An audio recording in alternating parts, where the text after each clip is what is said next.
Hi friends, welcome to my channel. இன்னைக்கு chicken cutlet எப்படி பண்றதுன்னு காட்டுறேன். இது வந்து ரொம்ப ஈஸியாவே பண்ணலாம் இந்த கட்லெட்டை. இதுக்கு தேவையான பொருட்கள் என்னன்னா சிக்கன், வெங்காயம் ஒரு வெங்காயம், உருளைக்கிழங்கு, பச்சை மிளகாய் ஒன்று எடுத்துருக்கேன். அப்புறம் வீட்டு மிளகாய் தூள், மஞ்சள் தூள், கரம் மசாலா, பேப்பர். அதுக்கப்புறம் இஞ்சி பூண்டு பேஸ்ட்டு, ஒரு பச்சை மிளகாய், சோம்பு கொஞ்சோண்டு. இதை எப்படி நான் பண்ணுறதுன்னு காட்டுறேன். கொஞ்சோண்டு மஞ்சள் தூள் போட்டுக்கிறேன்.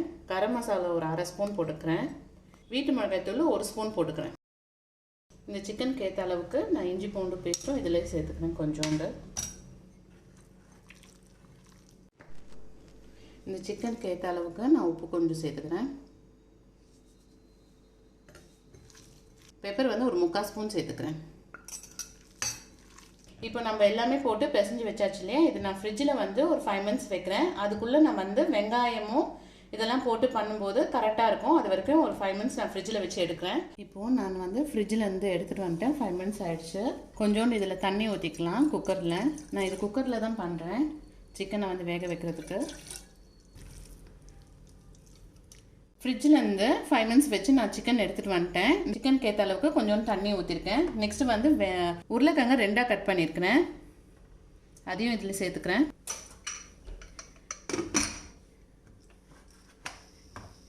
இது வந்து ஒரு 3 விசில் வந்துட்டு அப்புறமா எடுத்துட்டு காட்டுறேன். எடுத்து பார்க்கலாம்.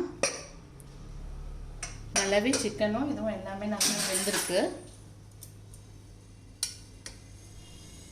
உருளைக்கிழங்கும் சிக்கனையும் எடுத்துடலாம். உருளைக்கிழங்குல தோல் எடுத்துடலாம். கொஞ்சோண்டு எண்ணெய் ஊற்றிக்கிறேன். சோம்பு கொஞ்சோண்டு போட்டுக்கிறேன். ஒரு வெங்காயம் போட்டுக்கிறேன். குட்டி குட்டியாக கட் பண்ணியிருக்கேன்.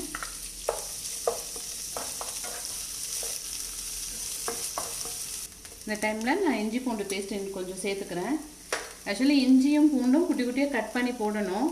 எங்கள் வீட்டில் என் பசங்க வந்து சாப்பிட மாட்டாங்க அப்படி. ஸோ அதனால் நான் இஞ்சி பூண்டு பேஸ்ட்டாக போட்டிருக்கேன்.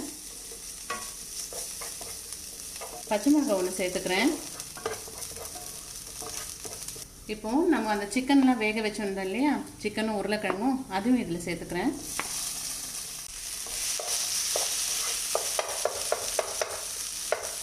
அப்படியே இதை ஸ்மாஷ் பண்ணிக்கோங்க. அதுலேயே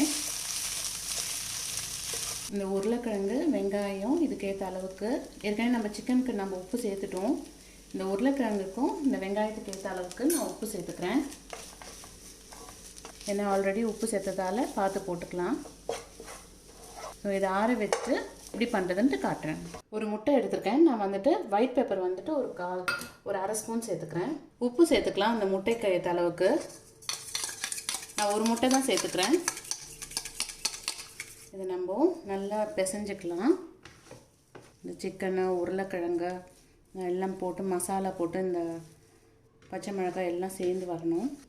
நல்லா ஸ்மாஷ் பண்ணியாச்சு. ஸோ இதை வந்து நான் கட்லெட் ஷேப்பில் பண்ணிக்கிறேன்.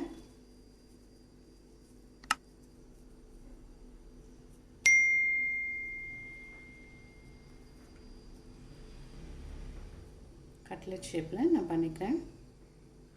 ஸோ எல்லாமே நான் கட்லெட் ஷேப்பில் எல்லாமே பண்ணி வச்சிட்டேன். முட்டையில் டிப் பண்ணிவிட்டு நான் அப்படியே பிரெட் கிராம்ஸில் போட்டுக்கிறேன்.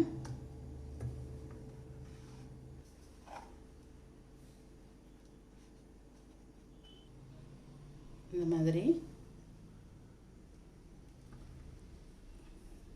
அதே மாதிரி எல்லாத்தையும் பண்ணிவிட்டு காட்டுறேன். எக்கில் டிப் பண்ணிவிட்டு பிரெட் கிராம்ஸ் போட்டு வச்சுட்டேன். இது வந்து நான் ஃப்ரிட்ஜில் ஒரு 10 minutes வச்சுட்டு நான் பண்ணிவிட்டு காட்டுறேன். 10 minutes ஃப்ரிட்ஜில் வச்சு நான் எடுத்துகிட்டு வந்துட்டேன். இது நான் ஆல்ரெடி எண்ணெய் சூடாக இருக்குது. நான் அதில் பொரிச்சு எடுத்து காட்டுறேன். லோ ஃப்ளேம்லேயே வச்சுட்டு பண்ணுங்கள்.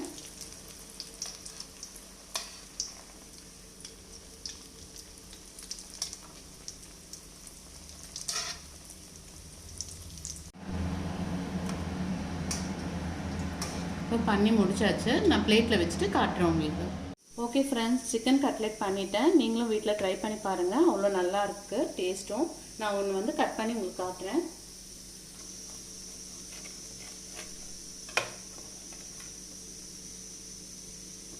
அவ்வளோ டேஸ்ட்டாக நல்லாவும் இருந்தது. நீங்களும் வீட்டில் ட்ரை பண்ணி பாருங்கள். தேங்க்ஸ் ஃபார் வாட்சிங்.